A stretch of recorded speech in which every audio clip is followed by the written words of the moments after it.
What's up, my wizards? It's Dev from Mtg. We like magic, and today we're talking about 15 cards I'd like to see in Ravnica Allegiance. At first it was 10 cards, but then I was like, I want to do 3 cards per guild, so here we are. It's been a while since I did one of these videos. I'm happy to get back in there. These are actually some of my favorite videos to make because I get to get a little creative and share some ideas with you guys, and you guys tend to like them.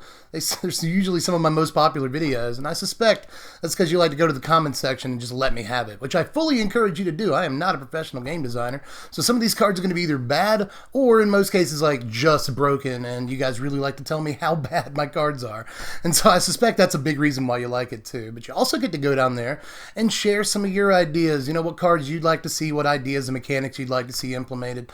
What is implemented?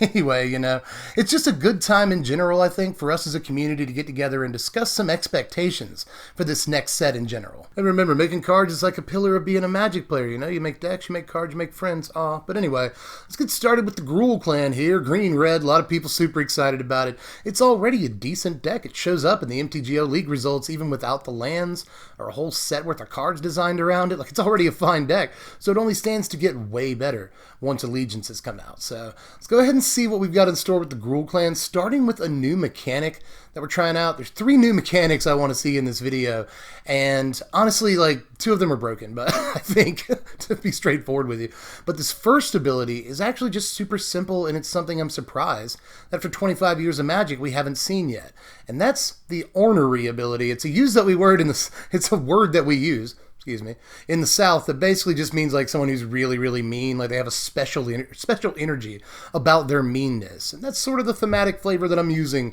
for this ability. On, let's say, Agitated Armasaur here. This is a 3-mana creature. It's 1, a red, and a green for a 4/3 dino with ornery. What that means is that it can attack even if it's tapped. How simple is that? And you can tap it to have target creature you control get +1/+1 until end of turn.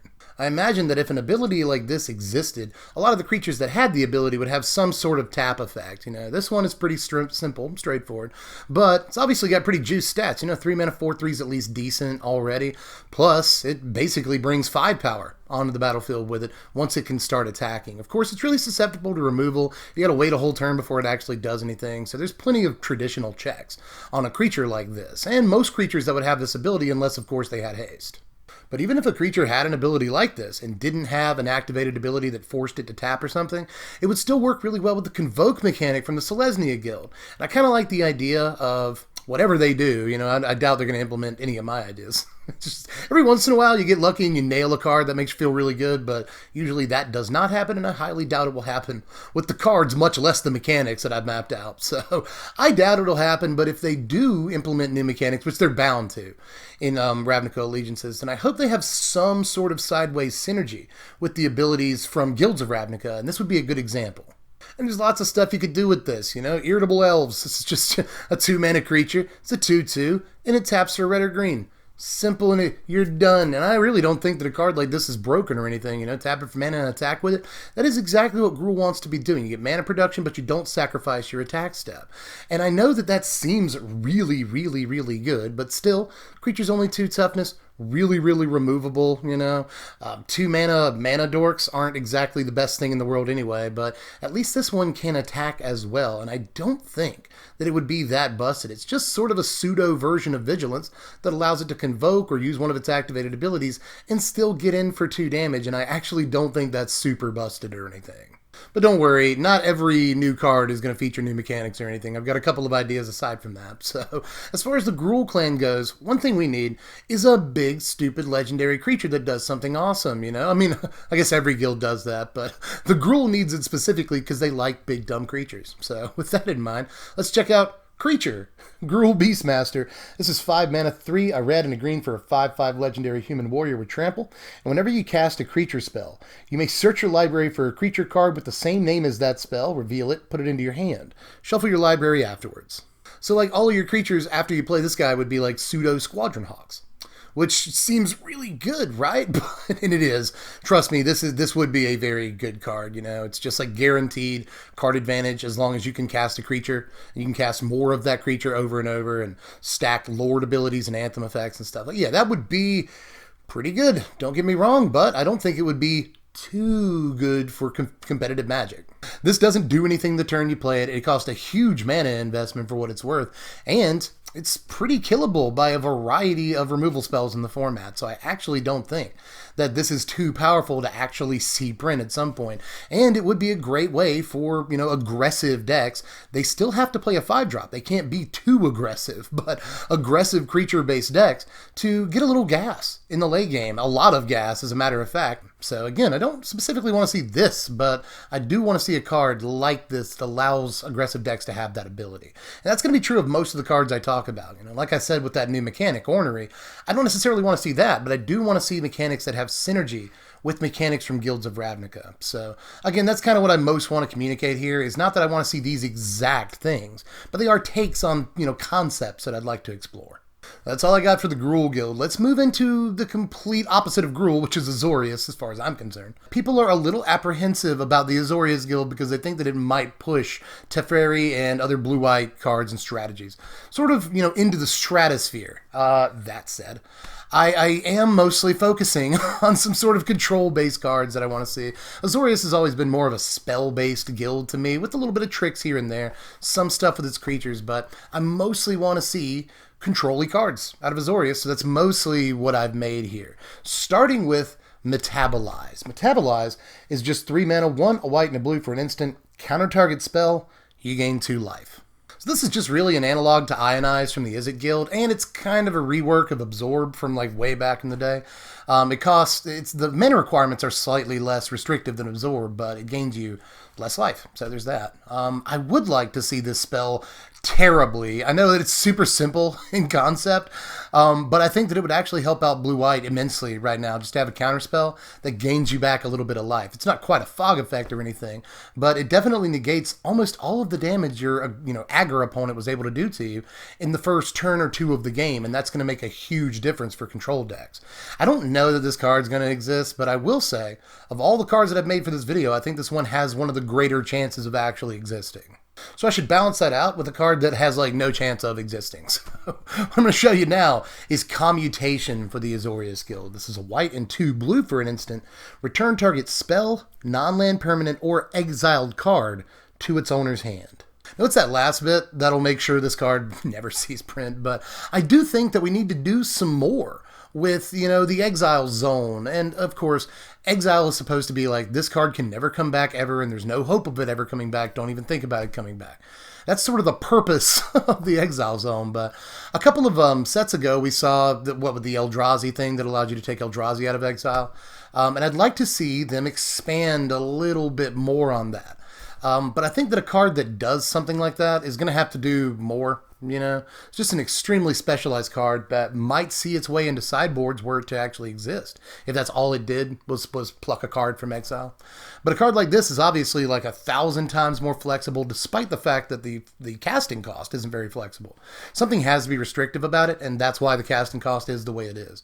But all that said, this is an extremely flexible card that serves as a kind of counterspell. It serves as, tempo-based removal, just bounce if that's what you want, for any non-land permanent. Or, if they were able to get rid of a Rekindling Phoenix or any other thing that they exile, a Danto Vanguard or something that you don't want them to have exiled, you just get it back. So, yeah, 3 mana seems pretty low for this ability, and honestly, if you wanted to tack 1 generic mana onto the casting cost of this, I wouldn't blame you. But at the same time, this has a lot of play on it. It seems a little busted, but at the same time, I wouldn't mind seeing a card at least along these lines that allows us to mess around with the exile zone a little bit, while also doing other things. Because again, I think a card like that's going to have more play on it than just doing that one thing.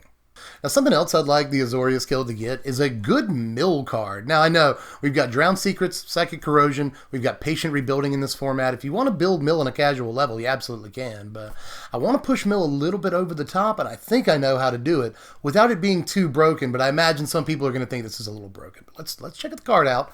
Here's Siren's Song right here. It's just 1 blue mana for an enchantment. At the beginning of your upkeep, target player puts the top X cards of their library into their graveyard, where X is the number of enchantments you control. This would be a perfect way for a mill deck in Standard, at least, to start the game off, because you expect to play Drowned Secrets and Psychic Corrosion and maybe even Patient Rebuilding a little bit later in the game, so mill decks are already stacked with enchantments, and I want some sort of payoff for all those enchantments. Plus, if you're playing like Blue-White, for instance, then you can play Ixalan's Binding. There's a million of these in Standard right now. Conclave Tribunal. It's like even Luminous Bonds or Waterknot or Deep Freeze. There are a ton of enchantments that basically function as creature removal. And I could see a really fun, if somewhat budget deck, but still a really fun F&M deck that pays you off for playing these, white removal enchantments and blue mill enchantments with an enchantment of its own. That's really good in multiples, by the way. I gotta point that out. And I'd really like it if this card existed, but again, I think it might be a little much for mill. I don't think Wizards actually wants to push mill into the stratosphere of like real playability. But all that said, if they did, I think this might be a good way to do it without completely pushing it all the way over the top. That's all I got to say about Azorius. Let's move into a guild that a lot of people are excited about because people are always excited for Simic. Is it going to be good this time? Can they actually work with green and blue's mechanics to make Simic a viable color combination? Usually the answer is probably not. Unless you want to make ban, add white, and somehow Simic is good. But at the same time, or add, black, soul tie, somehow Simic is suddenly good. Both of those colors have removal, by the way. I just want to point out that's a big part of it. But still, I think that you can work with green and blue's mechanics to make good cards. And I actually think some of these Simic cards are some of the more broken cards I'm going to show you today. But all that said, let's go ahead and show you the first creature in Simic that I want to work with. And I'm working off of the assumption here that some of the same cycles that were present in Guilds of Ravnica are going to occur again in Allegiance. Now, specifically, I'm talking about the uncommon cycle that each costs 2 of their given guild combination. An example of that would be this guy right here. We're looking at Creekbend Guide. This is 4 mana, 2 green, and 2 blue for a 2/4 Merfolk Scout. When it enters the battlefield, put a +1/+1 counter on target creature you control. And whenever any number of +1/+1 counters are placed on a creature you control, you draw a card. Now this is, in some ways, a buffed up Rogue Refiner, and Rogue Refiner was banned. But this is a lot harder to cast than Rogue Refiner, for what it's worth, FWIW. But it does get way bigger, You can just put the counter on it, and suddenly it's a 4 mana 3/5, which is actually a very sturdy dude in Standard right now for a relatively low cost, prohibitive though it may be. Plus, you're guaranteed to draw a card when it enters the battlefield, and if you play same Chamber Sentry or like anything that gets +1/+1 counters, it's good for more cards as the game goes on. So I can see this being kind of busted, but I want Simic to be kind of busted. It never gets to be busted, Plus, I guess we have Takali Honor Guard to deal with stuff like this. People are already playing it in every sideboard anyway, so it nerfs this in some ways. And there's that. If you want an excuse for actually printing a card that looks this good. But if there's one thing that I really, really like about the Simic Guild, it's that they are maybe the weirdest guild. They do weird stuff, and they have this like lands motif sort of running throughout sometimes. And I've always really enjoyed that. I like messing around with lands. So with that in mind, let's look at the next card I would like to see, and that's Re-Terraforming. This is a green and a blue for an enchantment. You may skip your draw step. If you do, search your library for a land card, reveal it, and put it into your hand. Shuffle your library afterwards. You can also pump a green and a blue mana into it and discard a land to draw a card. Now, I don't think everyone's going to immediately think this is broken, but it probably is, to be honest with you. You play this on turn 2, and it allows you to get perfect mana for literally the rest of the game, and that would be really good, I would imagine. Plus, if you do start drawing extra lands that you don't need, you decide to stop skipping your draw step. At that point, you'll draw lands, and you just pump mana into it that you're bound to have by then, and just draw extra cards off of it in the late game. So all of that seems really good, right? But I do want something that works with lands in Simic. I think we have some other cards in Standard that work well with lands. Like imagine this with Crucible of Worlds. That'd be fine. Mending of Dominaria. There's a couple of things you could do with a card like this in Standard and get some real value out of it.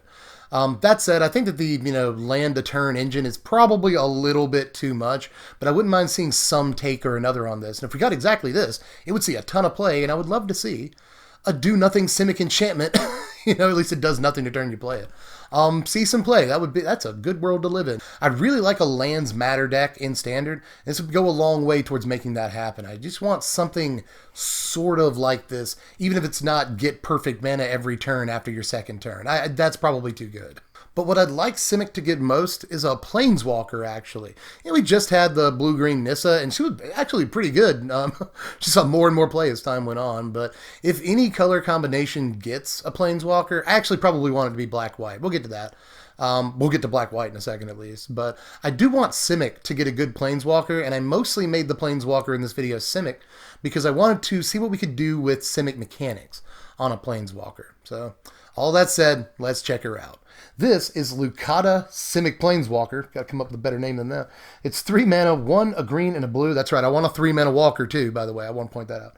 It's got 3 loyalty, and it +1 ability is create a 0/1 blue Remora creature token with 1, sacrifice this creature, counter target spell unless its controller pays 1. Its -2 ability is just return target creature to its owner's hand. And its -5, the ultimate, is put a +1/+1 counter on each creature you control, then draw cards equal to the number of +1/+1 counters on creatures you control. So that ultimate would work really well with Creekbend Guide. I just want to point that out. But anyway, this, I think, looks about right. That first ability isn't too broken, I don't think, because you have to actually pay mana to sacrifice the Remoras, meaning that you can't just make a Remora and then counter whatever your opponent tries to play next turn and keep your 4 loyalty Planeswalker out. I think that would be too good, but if you play this on turn 4, then suddenly you have that extra mana open to actually do that. But I'm still not sure if that ability is broken or not. I would like to see, just again, a takeaway from this, is I'd like to see another Mystic Snake type ability, a creature that counters spells and has flash. Mystic Snake wasn't too oppressive, but the Azorius one that we had a few sets ago was Spell Queller. That was a very, very good and unfun card. But I'm not sure that putting that ability on a Planeswalker just to make creatures that do that is going to be the best idea. But I'd also like to at least try it out. Plus, the creatures that it makes are just 0/1s. They're chump blockers. You can use them to chump block or counter spells. But as the game goes on, it's going to take more and more of them to actually counter spells. But it still throws your opponent off tempo, which is the big point of a Simic Planeswalker to me. Simic is a color combination that screams tempo. And I want the Planeswalker to be just a tempo Planeswalker. Now let's get to my favorite guild, the one that I'm actually IRL most excited about to see in Allegiance, and that's the Orzhov Syndicate, man. I love the black-white color combination.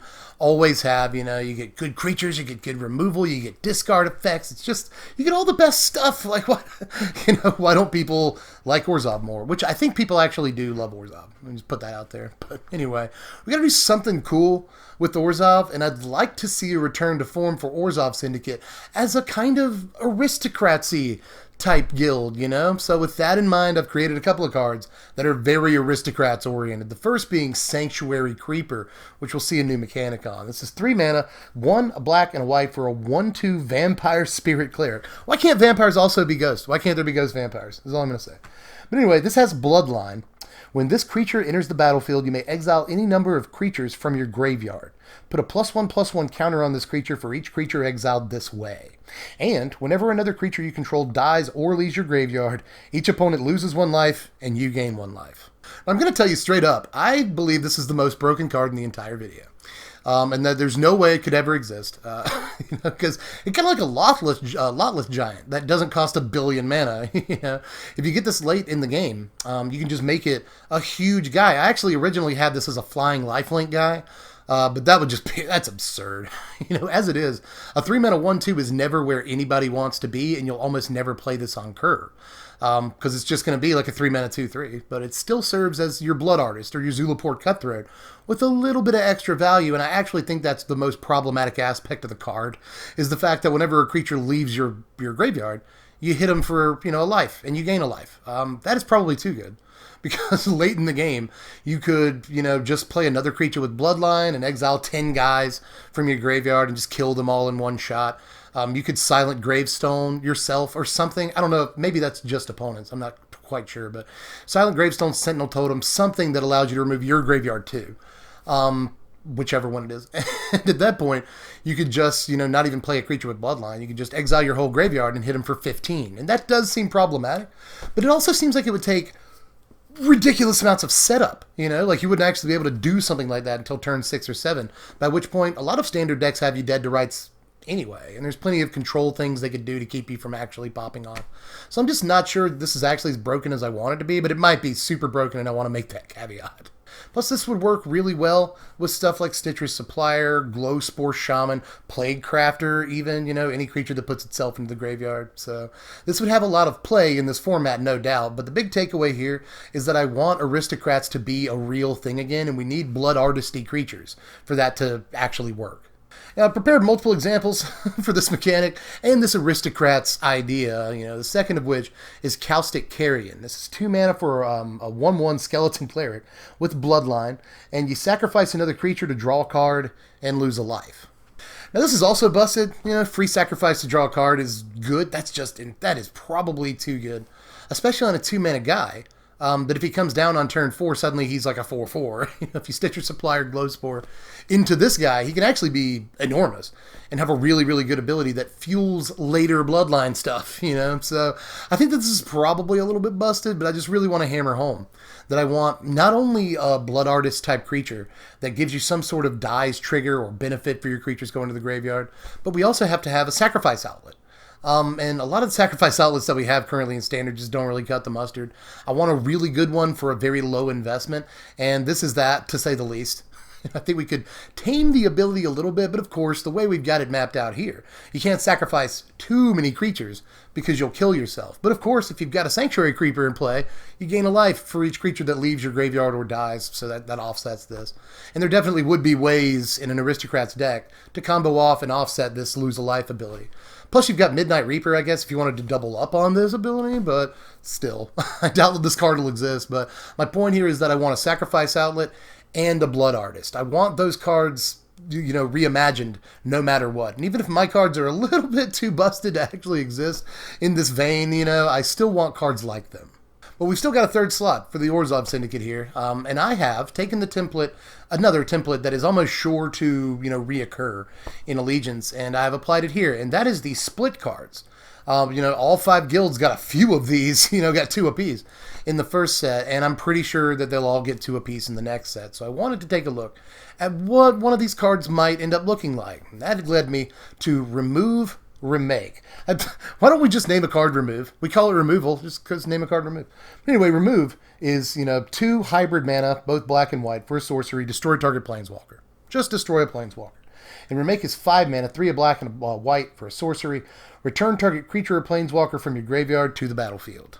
Super simple concept right here. I have been saying, by the way, for ages, in these videos, again, I haven't done one in a while, but in these videos, I usually do a card that just removes the planeswalker. Why don't we just have that? But this time around, we get a template that allows us to just tack something else onto this card so it's not dead completely. And yeah, it's a 5 mana, you know, reanimation spell, but it also gives us a way to reanimate a planeswalker, which is really sweet. We already see that on the Eldest Reborn, but Eldest Reborn takes until like turn 7 a lot of the time, at the very earliest, to reanimate a planeswalker. This would just allow us to do it for a 5 mana investment, which I'd be into. You know, originally I wanted to design a card that was a, you know, 4 mana reanimation tool, because I think Standard really needs that. A cheap reanimation spell. But in the end, this is what I ended up on, you know. The template of split cards allows us to make 2 cards that aren't individually incredibly powerful, but when you're able to tack them on to one another and make them 1 card, then this becomes instantly insanely playable. But I didn't forget about your Rakdos folks. I know you're out there. People love Rakdos. You know, people love demons and scary stuff, and I'm that guy too. So with that in mind, I was pretty excited to kind of dig into the Rakdos guild and see what we could do here. And I've got a new mechanic for you here that's probably not as broken as Bloodline, but it's still insanely broken. So let's check out Shrieking Demon here. This is 5 mana, 4 a red and a black hybrid mana for a 3/3 demon with menace and vengeance. This is a new mechanic. When this creature leaves your graveyard, it deals damage equal to its power to target opponent. And you can pay 4 and 2 black or red hybrid to exile this from your graveyard. Now, I don't think that this particular version of the card would be standard playable or anything. I think that this is mostly Good would be a pretty decent card for the limited environment. You don't want to pay 5 mana for a 3/3, but slap Menace and Vengeance on it, the ability to do a little bit more damage later. And yes, by the way, this would have sideways synergy with the Bloodline mechanic. I did that on purpose. Probably too much synergy with the Bloodline mechanic, but still, once they do kill your 3/3 in combat, it allows you to still deal, 3 damage to them a little bit later in the game, which would be welcome. But another version of it is I'm a Huge Demon. This is, note that I can't name legendary cards, but I'm a Huge Demon. It's 7 mana, it's 5, a black and a red for a 5/6 legendary demon with flying, trample, and haste, and it's got Vengeance. When it leaves your graveyard, it deals damage equal to its power to target opponent. Now note that this doesn't have any way of naturally leaving your graveyard. You have to reanimate it. Or, you could again use Sentinel Totem or Silent Gravestone, whichever one allows you to actually hit yourself. There's plenty of ways. There's cards that just allow you to remove cards from graveyard, exile cards from graveyards.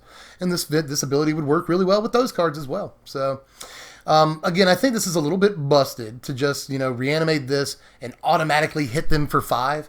And it's got haste. So you just automatically hit them for 5 again. That ends the game really quick, but, that's what reanimation decks want. Reanimator decks that work hard to get cards in their graveyard and then pay a lot of mana for a reanimation spell want, a lot of bang for their buck. It's exactly what they're looking for. And it'd be a great reanimation target. I think we've got things balanced here, but of course, there's always going to be the wise Alec, the smart guy, that wants to just mill 4 copies of this into their graveyard, or other creatures with Vengeance for that matter, and then just bloodline them all away, or Silent Gravestone them all away, or whatever, and yeah, I'm that smart Alec. I'm that guy. But I think that there's that strategy would require so much commitment that it wouldn't be as broken as it sounds. But we've reached the last card of the video, sadly. I've had a lot of fun recording this and making all these cards and stuff. It's been a great time for me. I hope you had fun. But anyway, last card of the day uses the same template that we use for a Simic creature, the 4 mana, 2 colors of its respective guild thing. And with that template, we've come up with Rakdos Soulbroker right here. It's 4 mana, 2 black, 2 red for a 3/3 demon shaman. And when it enters the battlefield, you return target creature from your graveyard to the battlefield. And when Rakdos Soulbreaker dies, you sacrifice that creature. I told you I was trying to make a 4 mana reanimation spell, but this is like a 2-for-1, It brings back something that you've milled into your graveyard or that's previously died, and you get another 3/3 out of it. But if they do, bolt or lightning strike this guy, then you lose whatever you brought back with it. So I think we've balanced it well here. I'm not quite sure. This could be busted, and obviously this leads to basically 3-for-1s if you're able to get back a Plague Crafter. Well, not quite Plague Crafter, but Ravenous Chupacabra. If you're able to reanimate that with this guy, then suddenly that's a 3-for-1. But obviously, again, it's tempered a little bit by the fact that all your opponent has to do is get rid of Soulbroker, and suddenly the creature it brought back dies too. But this could, most notably, I think, or at least what I'd want to do with it most, is lead to decks that want a Tormenting Voice, that Huge Demon guy, into their graveyard, and then play Soulbroker to get it back and just crush, And yeah, that might be a little bit too much, but I like a little bit too much. I want all the colors to do a little bit too much. My theory is that if all the colors are doing too much, then no one's doing too much. So with that in mind, I actually really don't think that this card is that busted at the end of the day. It's a 2-for-1. But we've got plenty of cards that are 2-for-1s in Standard. And again, there's sort of a drawback on it. So I'd like to see a card at least like this that's kind of hostage takery, like it provides you with another creature, but it too is a creature and it costs 4 mana. But this one works out of your graveyard instead of whatever your opponent's running with. So it's a lot more stable, you don't have to rely on your opponent playing creatures. You can just put creatures into your graveyard yourself, either by hook or crook or natural occurrence. And suddenly this guy gets crazy. But pretty sure I'm tapped out for now. That is all we've got to show you for this one, but make sure you let me know how you felt about all these in the comment section. What's busted, what's broken, what's bad, what's unplayably bad. And, too, like if I made any mistakes, I'm not a professional game designer, but make sure you point those out to me, any errors in syntax or anything like that. I'm always interested to not only know how you feel about these, but get your own ideas out there too. It's a good time in general as a community to kind of discuss what we want from this set. So it's a good forum for that. Get down there, let me know how you felt about it. You can also check out my sponsors over at TCG Player. They help me bring you content, keep the lights on around here, but they're also a great source of Magic cards. Every deck I've ever done, there's a link to TCG Player in the description box at this point, close to. They've been sponsoring me for a while, so every deck I've done in the last year, there's a link in the description to TCG Player where you can get that deck for cheaper than any other place online, and I'll leave you a link to a couple of deck lists in the description box below. So get down to that, get down to TCG Player, and go ahead and pre-order some boxes of Allegiances if that's what you want to do, because it turns out they'll let you do that. They've already got boxes on pre-order. And if there's other ways you want to help me out, you can always check out the Patreon. All it takes is $1 a month to vote on what videos you want to see next, know what videos are coming out 24 hours before I upload them. I try to give you value for $1, so if you can, get on over there, help me out. It actually helps out like crazy. Just $1 helps out like you wouldn't believe. So if you want to see the channel grow and be a part of that growth, check out the link in the description. Go over to the Patreon page. And I guess I'll catch you cats later. I'm Deb from The Place. Thanks for watching, my wizards. Spread love and be kind.